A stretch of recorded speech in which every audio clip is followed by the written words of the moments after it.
Hello, everybody. Thank you so much for joining us for another one of my roundtable conversations. We've had conversations about the legislature and had legislative recaps. We've had issue-based discussions. And today we're going to be focusing on Vermont's Indigenous history and people and looking at the bills discussed by the legislature that focus on Indigenous recognition, rights, and needs.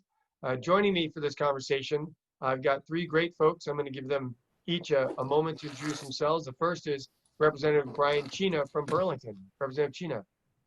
Thanks for having us today, David. I'm Brian Cina. I'm a state representative in Burlington, Vermont. I represent most of the East District and part of the Old North End. I actually am in the House district that David Zuckerman used to be the representative for many years ago. And in addition to being a state representative, I'm a social worker. I have a variety of jobs in social work. I'm a performance artist, a musician, an activist, and a community organizer. And I'm very honored to be working with the Indigenous community in Vermont on the issues we're going to talk about today. So thanks for having us. Great. I've also got Carol McGranaghan. She's the chair of the Vermont Commission on Native American Affairs. Carol? Thank you also for having me be on your program today. I think the issues that we're going to be discussing are quite important to the Abenaki. And I want to throw in a bit of a disclaimer here that one of my roles is as chair of the Vermont Commission on Native American Affairs, but I'm really here as an Abenaki community member that, you know, my views and what I'm going to say may not necessarily align with all members of the commission. So I just wanted to make that distinction. Thank you. Thank you. I think that's very helpful to make sure people are aware of that. That's wonderful. Thank you. And we also have Beverly Little Thunder, who also sits on the Vermont Commission on Native American Affairs, and we'll introduce Beverly as well. Hi, thank you so much for having me. It's a great honor.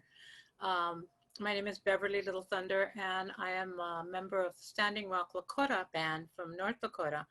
I've lived in Vermont for 15 years and consider it my home now. And I do sit on the commission, and I have a great deal of concern for the many different tribal people who live in Vermont who are not from the Abenaki bands. And so that's where I come from. I don't speak for the Abenaki, but for all those many bands and tribes of others that are here in the state. Thank you. Well, I'm really pleased to have all three of you here and the perspectives that you bring to be able to talk about some of these issues, which many have been talking about for years, tens of years, and even centuries. But we are seeing a much greater level of discussion in these last few months as awareness around a lot of different racial injustices are occurring. So I'm really honored that you've all taken the time to join for this conversation, and hopefully it's helpful for people out there who will be viewing this. So I want to start with Indigenous people have, of course, lived on the land that we call Vermont for millennia. We know the history isn't included accurately or sometimes at all in our school curricula. One of the bills that is in the legislature, H3, passed. It was Act 1. It passed last year, was to create an ethnic studies and social equity working group. They are charged with reducing racial disparities by changing the underlying culture of our state with regard through race through the education system. They're focusing on establishing educational guidelines that will teach children from an integrated curriculum that more fairly represents the contributions of Black, Indigenous, and people of color, as well as women, people with disabilities, LGBTQ people, and others, while fairly and accurately, hopefully, representing our history of oppression of many of these groups as well. I know we don't have time to cover the entire history of what Indigenous people have contributed to our society or all of the oppression and discrimination that you face, but I would like to start with a short conversation of the history of Indigenous people in Vermont. And I wonder, what are some of the most important things that you all would want Vermonters to know about Indigenous history and Native people and traditions. And I think I'm going to start with Carol being of Abenaki heritage here in Vermont. Welcome. Great, thank you. Well, first of all, I'd like to note that we originally called this land Ndakana, and that translates to Dawnland, because we're the people who greet the sunrise. We've been here approximately 13,000 years. And I also wanted to note that we had never traded, ceded, or sold this land. We were the guardians of the land and the natural resources. So owning the land was actually a foreign concept to us. Because we didn't own it, we couldn't really give it or sell it to anyone. There were decades of struggle to have the different Abenaki people recognized as being a viable community and separate people. In 2010 and 11, there were 4 tribes that were given state recognition. This recognition gave the tribes sovereign government status and the right for each to have their own constitution and determine their own membership requirements.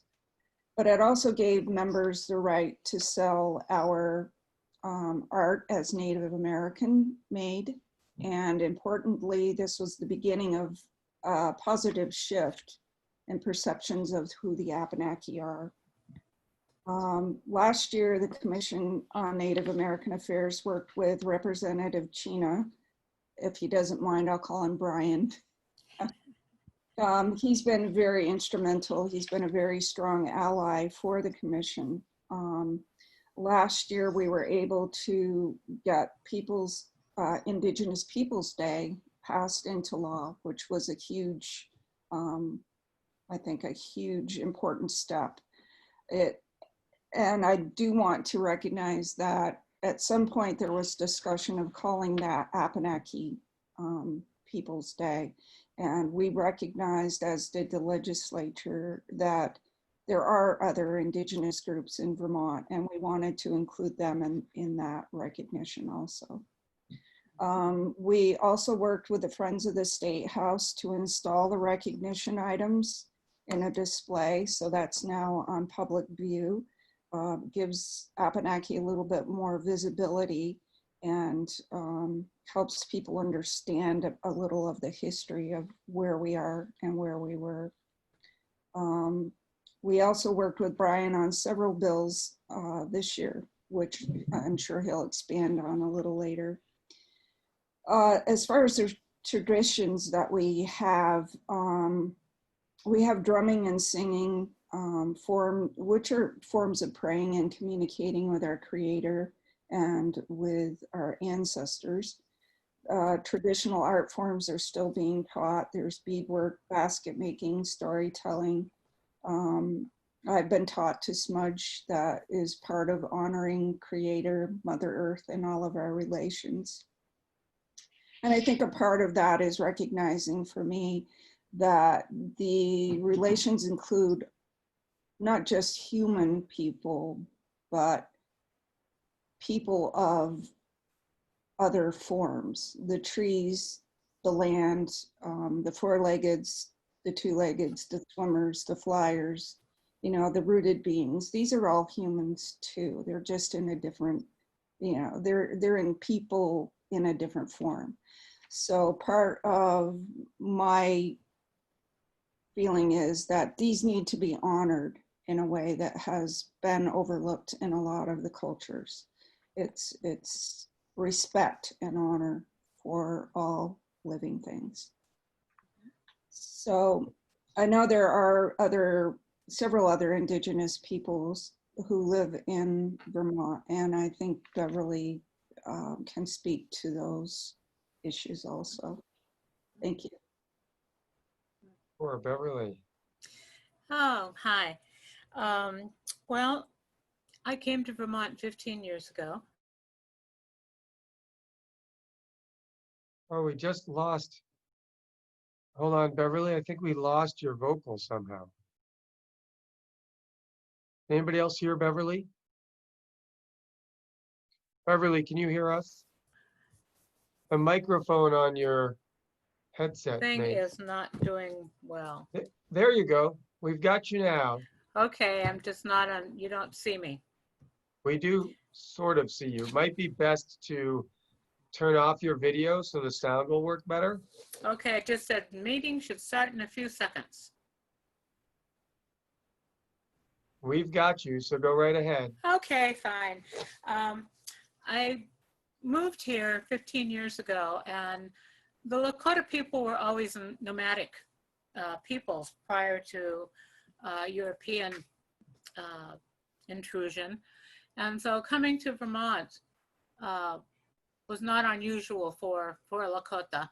And when I came to Vermont and moved into Huntington, I felt like I had come home. And I have always been taught that when you go to land that belongs to another tribe where they have lived and they have raised their generations, that you honor and respect those people that are there. And so I have made great efforts to get to know the Abenaki and to get to know what struggles they have. And I supported very much the struggle that they had to become recognized by the state. I was appalled by how hard that was for them. And so I was very glad to see when that recognition happened.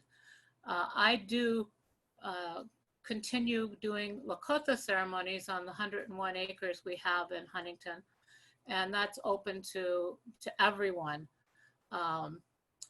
because it is more about the land and the environment and the future generations. I truly believe that in another 20 years, there'll be very few Native people that can say, I'm 100% of any tribe, because we don't control who our children fall in love with and who they have children with. So it's very important to me that I see ceremonies and traditions continued and reinforced. Thank you. Well, thank you. Brian, do you want to add anything in this regard from what you've learned or your own history? I would add briefly that just that in my own journey in life, I was led by my dreams to spend time with two tribal groups, the Mandan Hidatsa Arikara people and Diné, the Navajo people. And when I went and spent time out west, something that I learned was that, that we are all related. If we go back far enough, beyond all of our backgrounds, we all go back to Indigenous people. That's our common roots of all people on earth. And if we look at our ancestors had figured out solutions to problems that we still face today that people have lost touch with. And some of these solutions were mentioned by others, like music as healing is something common to all of our ancestors. And something that all of our ancestors had in common was respect for the land, no matter where we come from. And like Beverly said, as someone who has put roots down in Vermont, I gain a lot of strength and wisdom from this connection to the land. And I really strongly believe that the land remembers and the land teaches us something. And I'm really committed to learning more about the history of this land, especially the names that the land was called. And we'll talk more about that later. I think it's important and that there's a lot that all people have to gain from honoring the wisdom and culture of Indigenous people. Thank you. So that's some really thoughtful information for everybody, and I really appreciate it from all three of you. And in fact, we're next going to talk about my own deep beliefs about the land and the earth. Folks may or may not know, I'm also an organic farmer, along with serving the public and trying to one of the tenets of organic farming is to build the soil, not to deplete the soil. And for me, think about the land, it feeds us, it provides us the space for the roots of the trees that give us shade, and a lot of folks heat with wood, so it's a heat for our homes. Traditionally, people cooked over wood. Our land also is a filter for the water, and the land helps clean our water, and clean water is necessary for life, as we've talked a lot about in the past around actually Beverly Little Thunder's part of the world with Standing Rock and the water is life, and the conversations that many of us were having around the pipeline. So I want to talk to you all about the importance of land and water in your cultures. I want to start by reviewing two bills that the legislature recently passed. One is H716, and it was signed into law. It allows members of Vermont's indigenous communities free hunting and fishing licenses. And then H880 has passed the House. I believe it's yet to be taken up by the Senate, and it calls for putting Abenaki names on the signs for our state parks.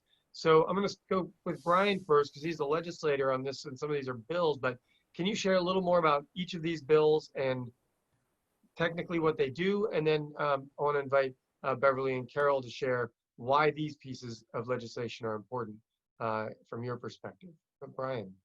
Sure. So I think it's important to recognize that sort of how I got involved with these bills, that before I got elected as a legislator, I was introduced to mothers and grandmothers, Abenaki grandmothers and mothers, to talk about how to address trauma, the impact of trauma on children and grandchildren. And then when I was elected, it was sort of natural for me to then connect with the Vermont Commission on Native American Affairs to consider that mission on a legislative level. And so I say that because I think everything that we are working on together goes back to this piece of trying to create healing and restoration, and trying to address the impact of colonization. And so these two bills, although on the surface people may not see that, it's important to recognize that. It's important to recognize that with H716, it gives free hunting and fishing licenses to members of state-recognized Abenaki tribes. And there were treaties signed around hunting and fishing rights that were reviewed by the Attorney General's office that we used as evidence to make the case that the state had made a deal. Not the state, actually. It was before the state existed, so I actually need to back up on that. It was back to colonial times, but that there were deals made that were broken about access to ancestral hunting and fishing grounds. And so this bill takes a step in the right direction of at least acknowledging that there is an Aboriginal right that needs to be respected. And with H880, that bill connects it seeks to undo a piece of the legacy of colonization, because all around us, there are natural features that had names. And with those names come stories about the land. And one of the greatest harms of colonization was the erasure of culture and language. And we heard testimony from people who talked about the harm that loss has caused, and about the efforts being made to restore language and culture.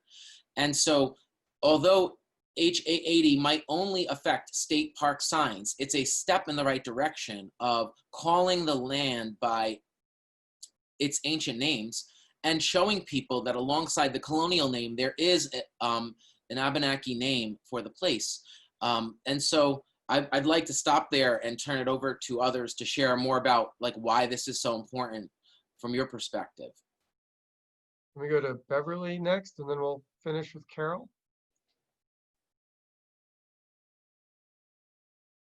Beverly, are you there, or are you frozen again? No. Okay.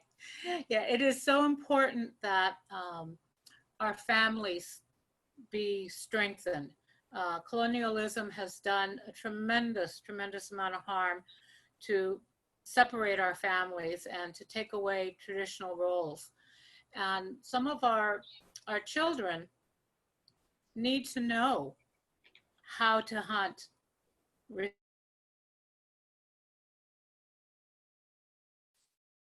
Oh, Beverly, I'm sorry, your microphone faded out again. We speak one more time. Let's see. Now can you hear me? Yes, go Okay. for it. I started to say that, you know, it's important that our children learn how to fish and hunt respectfully, and how their parents can teach them that. And that's been taken away for far too long. And so by giving them access to free hunting and fishing licenses, it gives them the opportunity and more of a chance to get out and to teach their families. And having names of places is really important. Native people have been erased for a long time, and most people don't realize that some of the places, like Winooski, reflect what Native people called a certain region. And the Abenaki people need to be able to teach their youth that this is what our people called this, and this is why they called it this. And so I think it's a step in the right direction, and it is just the beginning. It is just a step.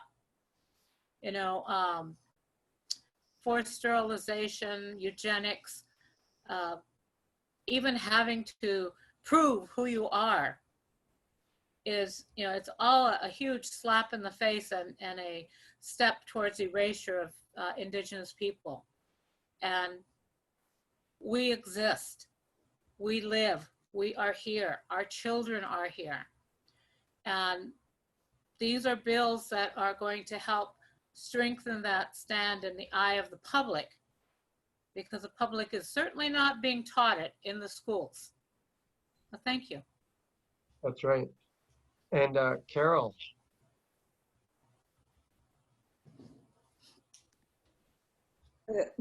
You have such eloquent speakers here and such insightful people that have spoken before me.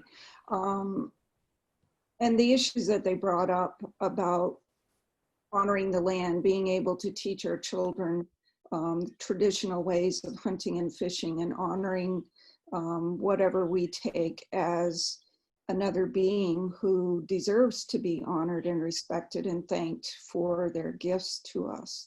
And that's part of the hunting and fishing also. It's wonderful to have the access to a natural food source, which is a traditional food source. So that's important in that way. As far as the signage, it's a way of honoring land. Land is a living entity also, and to call it by its real name, its original name, honors that land and brings, as Beverly said, it brings awareness of Abenaki. You know, our language was almost wiped out because of the eugenics, and there were only a very few people who still knew the language. There's now classes and people who are teaching the Abenaki language. My brain can't quite comprehend and wrap around it, as well as I think the younger speakers. But to have that language in our culture and our spiritual practices and all that went with the eugenics survey and the genocide that happened over those years, not just for Abenaki, but all people of color.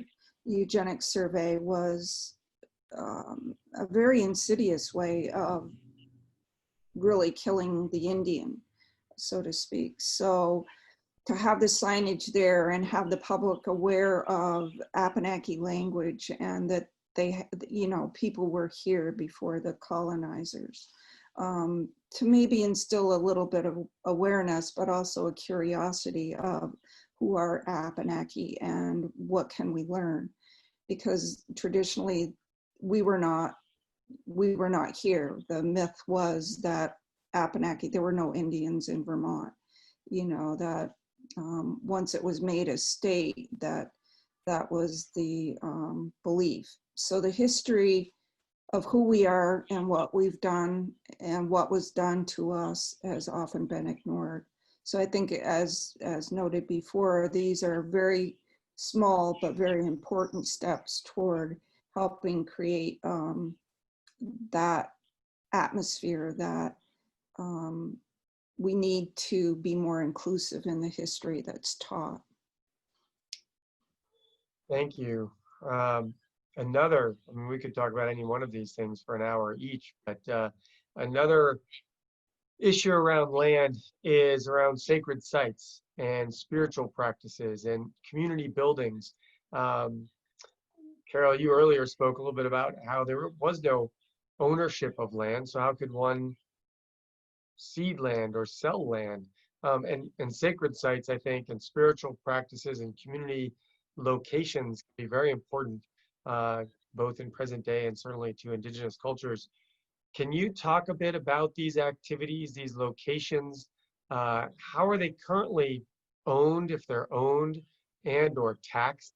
And what would you like to see in the future in that arena with respect to possible policy or not? And I'll go back the other way. Carol, I don't know if you're willing to start. That would be great.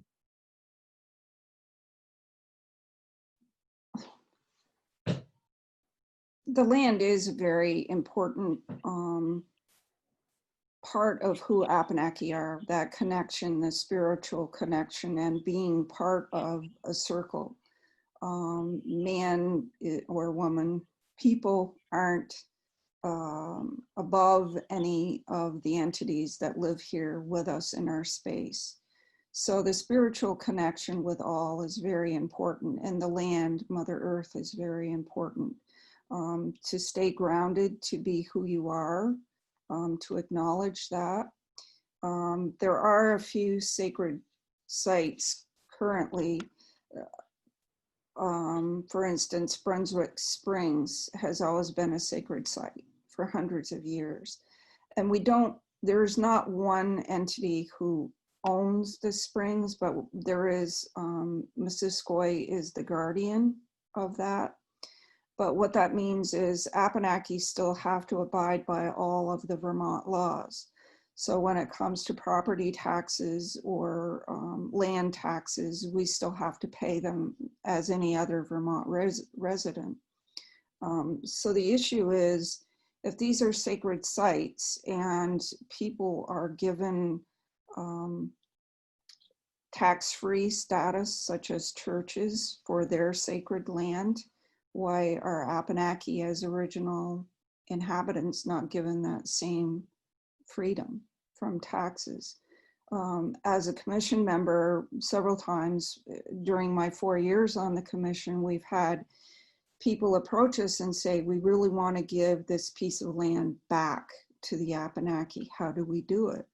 And I have to tell them there's no legal instrument right now in place for people to do that. And even if they did repatriate it to a group, we would still have to come up with the taxes or maintenance fees or whatever. And, currently Abenaki do not receive any state funding. We get federal funding for education, but in order to meet the taxes or other costs for this land, we would have to raise it. And at this point, I don't think any of the tribes are financially set to do that very important thing. So for me, I'd like to see the legislation. I know they were talking about having a reparations task force, which would include, not only the sacred sites, keeping them tax-free, but also the religious freedoms, because often I don't think Indigenous people are asked for input before laws are passed. For me, I think a solution may be, we have no reservations. There's no reservations in Vermont for Abenaki, that perhaps if they could designate them as a land reserve, an Abenaki reserve, or there has to be a way to work around. And I'm hoping that the reparations task force will be able to address it.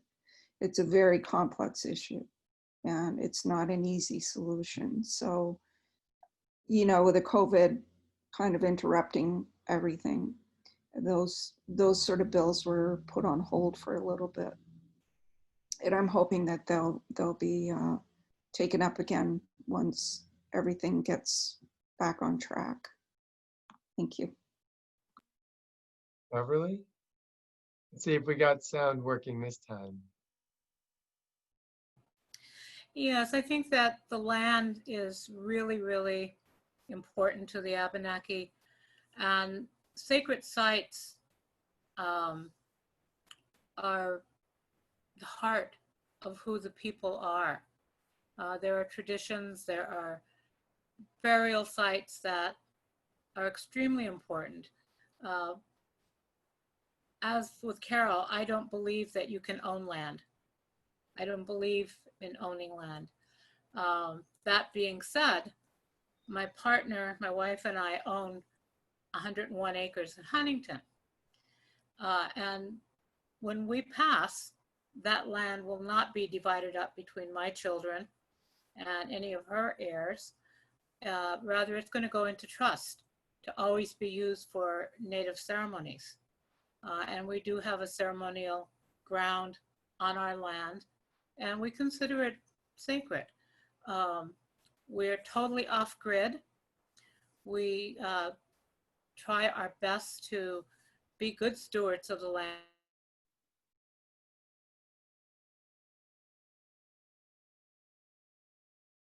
Oh no. Something about your speaker, Beverly. I think we'll have to come back to you, Beverly, and we will go to Denise? Brian. Yeah, let's go to Brian, because it's unstable. We'll go to Brian for the moment. I'm sorry, Beverly. Okay.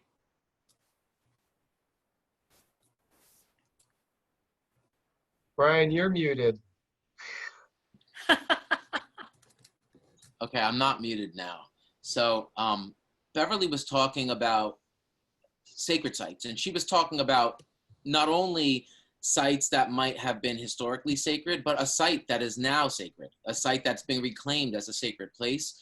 And something that has come up in my work in the legislature is I feel like I'm constantly butting against a lack of awareness of what that actually means in my colleagues. There's a willingness to learn, but there's a lack of awareness and an understanding of Indigenous belief systems and religion, so to speak. And there's been a few incidents where this has come up. One, when we introduced the bill around exempting sites from taxation, I was able to present that bill to the Ways and Means Committee, and I was told that under existing law, people could claim an exemption. They could say, they could refuse to pay taxes and claim that it's a sacred site. But why would we put people in that position? Why would we not be more clear in law, considering the history we've gone through? And another area regarding spiritual practices, when we were looking at raising the age for possession of tobacco to 21, I consulted with the commission because in my own learning and in my own beliefs that I've adopted from my time spent with Indigenous people, that tobacco is sacred. So when I think about tobacco, I don't just think, let's go smoke a cigarette out back by the dumpster. I'm thinking this is a sacred plant that needs to be honored and respected. It has a role in ceremony and in daily life.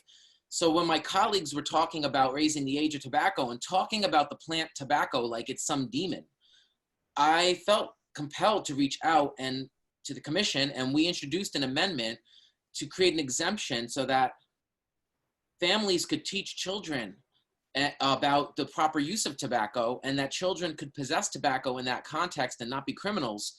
And I was asked to withdraw the amendment because people didn't want to have to vote on it, because they didn't want to have to go on the record voting on that. And a deal was made that the Department of Health would consult with the commission on how to manage this. And where that landed was they basically said that they're going to educate law enforcement and hope that they're aware. But we didn't feel that was good enough. And we did introduce a short form bill to move in the direction of protecting Native American religion. And there are federal level protections in place, some of which do apply. But what we realized was that there's a lot of things that fall through the cracks. And so that's just an area where I think there's more work to be done. And that work might be best accomplished if it was assigned to a commission or a task force whose job it is to look at reparations, look at truth and reconciliation. And that's what Carol was talking about. Because the more, in my work with the commission, the more, and the tribal leaders of all 4 tribes, the more that we do, the more we realize that there is some big work to be done here. And that we can sit here and we can every year throw another thing out there and try to squeeze this through and that through. But maybe we need to take a step back and look at the big picture and have a comprehensive plan on how to make things right, because so much is wrong still. Yeah. Well, that moves us into the next part of the conversation, actually, around property ownership and repatriation of traditional tribal lands. And Carol, you spoke to some of the issues around taxes and the ability to pay for lands if they are repatriated. So, and even repatriated is an interesting term because that still is about ownership, right? But there is currently a bill in the Vermont House, H 897, to address this topic. It proposes to form the Land Repatriation Task Force to develop a proposal to allow for the voluntary repatriation of land to Vermont Abenaki tribes. So I support the creation of this task force. I think that's the kind of organization that can look into some of the scale of what Representative Cina was just talking about. And it's the opportunity to take on the complex issues and the need to work with, of course, members of the Indigenous communities to understand what is really wanted and needed and how best to address the whole topic of land ownership and sacred sites in Vermont. So if we could take a few minutes to talk about your ideas about land repatriation and how you think Vermont might address this. And Beverly, let's see if we can get sound with you and see how that'll go. Go for it. Okay. Well, I think that we have current use in effect right now in a lot of landowners have current use, which decreases their taxes. And I think that something similar to that could be applied. I think that, recognizing sacred sites as a religious site would also be a way to, to protect that land and to give it back to the Abenaki. Creating a vehicle for people to return land to the Abenaki if they desire. If they want to give back, say 50 acres, we need to have a system by which they can do that without them being penalized and without the Abenaki being penalized. And I think that while we don't want to own land, we want to be stewards of the land is another really important step. And that's for the Abenaki to decide how they want to be stewards, what they want to do. So they have to have a voice on any committee that is formed to look at reparations. In Vermont, we have more and more people of color coming. And that means that there's going to be more and more people who are going to feel like, oh, these Abenaki just want something for free. That's not the case. It's a matter of educating that this is something that was taken from them. This is years and centuries of them not being recognized or being able to have access to these spaces. So I really think that that's important, and it's important to have that task force developed. Thank you. Carol. I totally agree with everything that Beverly and Brian have said about the land we really aren't, we don't own the land. For me, it's such a blessing that I'm able to afford a little piece of Vermont to live here. And as my ancestors have for many, many generations. How do you stress it's difficult for me to put into words how important land is, because without this sacred connection, how do you even exist? Everything on the land exists because of the land. All of these interconnections and how everything works together and supports each other, including us. And to be respectful and honor that,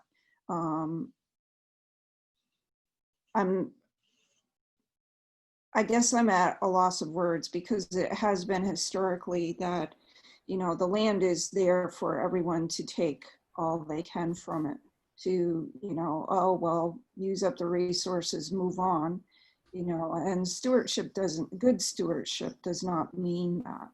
So if we were given a piece of Vermont back, how would we best provide what the land needs from us also? It's a give and take. I mean, we take, but we should also be giving back. So land repatriation, I agree with Beverly. There needs to be Indigenous people. The Abenaki should be involved in laws. Brian spoke briefly about the Tobacco 21. And I had given him a little bit of testimony, and people were very shocked, I think, because I told them I had a 7-year-old grandson, and I would give him tobacco, and when we would go out to harvest plants, I showed him how to offer the tobacco in return for the plant's gift. And Brian said their reaction was horrified to think I was giving a 7-year-old tobacco. Whereas the whole perspective and approach with those sort of things is so different, and education and awareness is such a key element of all of this. The plant isn't evil. How it's used can be, but it's a sacred plant for us. And, the land is the same. It's a sacred thing that should be honored. So repatriation is something that needs to happen, I think. Educating people who actually are on the land to learn how to do it without destroying what they're on, I guess, is the most important. But Thank you. thank you. Yeah, and I'm going to give Brian just a quick minute on this, unfortunately, because we do have one more question. We're getting short on time. But I just learned a lot about tobacco, even during that conversation. I never heard all of that when I was over on the Senate side. So thank you for this information. Representative Cina.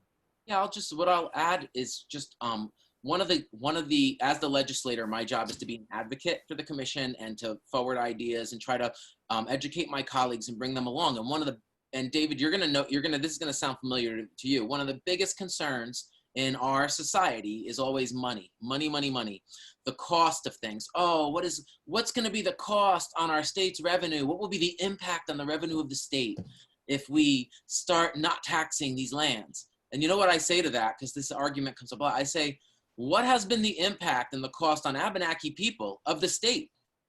Let's look at that for a minute, because we don't talk about the cost on people and on the land of colonization. And that's what this is really about. It's about paying back what was taken. It's about making things right. And, we live in an extractive economy that's been designed to exploit labor and extract the labor from people and extract natural resources and concentrate the benefits in the hands of the few. And this work that we're doing, it's work that helps everyone, because what we are doing is we're saying it's not okay to have this way of life on earth. We can't do this anymore. We have to shift our way of life to one that's regenerative and that shows respect for all people, all life. Well, thank you. I'm going to transition for a moment to sort of our last topic around COVID and COVID-19 and the impact on our Indigenous communities. We know that around the country, Indigenous communities and brown and Black communities are disproportionately affected by COVID-19. Vermonters across the board are concerned and feeling the impacts of COVID-19, but it's been more severe and disruptive for Indigenous communities. And I'm just wondering, can you share with us the reality for our Indigenous communities here in Vermont? And what do you need to meet your daily needs and to recover? And again, Carol, maybe you could start and then I'll go to Beverly. I think it's hard, statistically speaking, it's hard to say one way or the other. I've been working on the Racial Equity Task Force, and of course they've tried to gather information statistically on the people who have been affected. And people of color have very much more been affected. But when it came to statistics on breaking out Abenaki or other Indigenous people, the data was so small that it would not have been able, they couldn't show it as far as a total breakout. We just kind of got lumped together with other. So I don't know how to speak to that specifically as far as numbers. But what I do want to say is that in speaking with some of the leadership, the tribal leadership, that, they, especially up in the Missisquoi area, they've been very, very much actively distributing food from the food shelf. So they're helping in that way, but they're also finding that there are housing issues. People can't afford to continue renting or continue paying their mortgages. Childcare is an issue if people have gone back to work. So it's not just the COVID itself affecting the people, it's all of the concerns and issues around them. I think educational outreach, there are systems in place to help people with healthcare or, finances or food security. And I think that educational outreach to let people know about these systems is very important.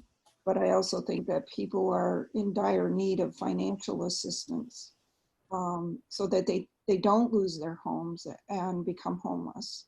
So those are just some of the issues that I think not only affect the Abenaki, but a lot of the more financially challenged people in Vermont.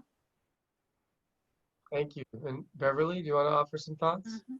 Yes, across the country, Indigenous people have been adversely affected by COVID. On my reservations, COVID is rampant. We have families, because we live together in small, tight quarters and several generations. All it takes is one person to become infected and everyone is infected. And so when that happens and you have to be quarantined, you don't have access to the grocery store. You don't have access to the food shelf. You can't get out to places. So it is a challenge. And here in Vermont, all people of color are pretty challenged by it. Most of them are essential workers. And so they're on the front lines. They're the most susceptible. And as Carol said, the financial assistance, so their electricity isn't turned off and they don't stress about it. They may not know that they have the opportunity to talk to the electric company or the gas company or the propane company. That education needs to be there. And also, I need to say that Indigenous people have a lot of pride. And you're not going to see them in the front line saying, I need. they're going to try to do their best to take care of each other. And sometimes that's not going to be enough. And we don't have federal funds that are being given to Indigenous people in the state. There's some states where money has been allocated to the tribes. Whether or not those tribes got the money remains to be seen. But here in this state, we don't even have the promise of financial help to the Indigenous people. Thank you. Thank you. And Brian, do you want to add any last thoughts on knowledge you have about this? Yeah, well, I just think the other speakers talked about the impact of COVID on Indigenous communities in Vermont in the context of the overall impact on Black, Indigenous, and people of color in Vermont. And as a member of the Healthcare Committee, this is something that we've been looking at that's very clearly an issue in our state and in our country. And it goes back to the history of systemic racism. And we really need, what this pandemic has done is it has amplified the existing problems. It's amplified the existing problems of systemic racism, and it's shown us that, like, we can keep patching holes, but until we actually address the root cause of it all, we're just going to keep perpetuating the same injustice. And then besides just in the healthcare system, I've heard from multiple people of color about their experiences with child protection during this pandemic, and about families, children not being able to see their parents because of the pandemic. We heard testimony during, when we were talking about these other bills, about the historic impact that DCF has had on Abenaki families in Vermont. And these issues are not gone. It's still continuing to this day. And the pandemic, you know, one of the things I'm hearing is children not having access to their biological families. And that's actually really significant in terms of child development. And it's just pouring salt on a wound that already exists. And if we need to move forward from this pandemic by mending the social safety net for all people, and we need to empower local communities. Great. Well, we're nearing the end of our time. In fact, we're a little over. Yesterday's conversation went long. This one's going long. They're so thought-provoking and so much good information. Thank you. I do want to give you each just a minute if you want to share a last piece of information that you want Vermonters to know, either about Vermont's Indigenous communities or challenges you're facing or an issue that's important to you. I know we could all talk about these things for hours, but if there's something that we didn't chat about, please just throw it out there. Tell us a tidbit about it so people can know where and what they might want to explore more as they're exploring our own roles in the history of this place and maybe how we can impact the future. So I'm going to go with Beverly, then Brian, then Carol. So Beverly, do you have something you want to bring up that we haven't touched on? Well, because I really like to focus on the next generation. You know, as I get older, that next generation becomes so important to me. And I have often wondered how many of our Abenaki children have access to computers or Wi-Fi to be able to get an education online. We hear of so many schools going online, but you have to have the tools to be able to do that. And if you live remotely, as you can see, it's really hard to get a stable connection. And so I'm concerned about the children, and it's something that I think needs to be explored more in terms of educating all children in Vermont, actually. So, but thank you so much for having me on this call, even with my computer glitches. You are not the first with such challenges, and thank you so much for taking the time. Brian, do you want to offer any last thoughts? Yeah, I just want to end by speaking for a little bit about just that the problems that we're trying to address, the work that I'm doing with the commission, that these are symptoms of a disease. You know, it's symptoms of a deeper issue, which is the legacy of colonization. And this legacy has played out in so many ways. Like, we're talking today about the Indigenous angle, but right now a lot of people are talking about the impact on Black and African Americans. And we could even look at the impact on the working class of colonization, that we are living We are living out trauma that's been going on for 400 years on this continent. And we can try to put Band-Aids on the wounds, but until we take the time and we make the space to do the deep healing, things will only get better, and the arc of justice will be long and slow. But I see that we're in a great awakening right now. We're in a period of great awakening in this country and in the world. And this is an opportunity for us to come together, a multi-generational, multicultural, coalition, come together and heal. That's really what needs to happen here. And I know I'm a therapist, I'm a social worker, and I think of things through that lens, but I really think we need therapy, that our humanity needs therapy. And we need to come back into balance with our Mother Earth, or else we are doomed. And so, I move forward from this today, committed as much as ever towards that process of healing. And I guess I would just call out to all the people out there who see this, let's all join together on our own personal healing and our collective healing. Thank you. And Carol, you want to give us a last thought?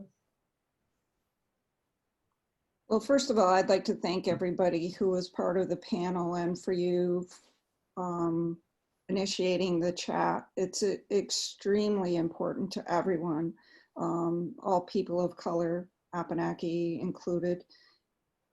It's just been amazing working with Representative Cina and with Beverly on the commission. We've had some extremely, really amazing people, is I guess the word, that have been working on the commission to accomplish all that we have so far. And I've only been there 4 years, and unfortunately my term is up in August. So I'm hoping that the positive momentum that the commission has gotten going with Brian's help as a strong ally, and you and some of the other legislature people that I've worked with this year, it's amazing to see the shift in attitude. It's been a very slow shift, but it's in a positive way. So I'd like to thank everyone for that. And please remember that we're all here, we're all related in some way, and be kind to each other in this difficult time. Thank you. Well, I'm going to wrap up here with a thank you to Beverly, Brian, and Carol for sharing your time, incredible wisdom, culture with me and others who are watching. I want to thank everybody for watching, and just remind folks, if you have additional questions or ideas about this topic or any other topic, please send us an email to info@zuckerman.com. I meant to say at the beginning of the show, of course, my guests on this program, like any other, do not constitute an endorsement. These are open panels with conversations about the issues. So I want to make sure that's clearly stated as well. Tomorrow at noon, again, right here on Facebook Live, we'll be hosting a roundtable conversation on the economic recovery in Rutland County. I'm going to be joined by a local business owner, Senator Hooker, and a young professional as well, the executive director of the United Way of Rutland County. And I hope you'll be able to join me at noon tomorrow for that conversation.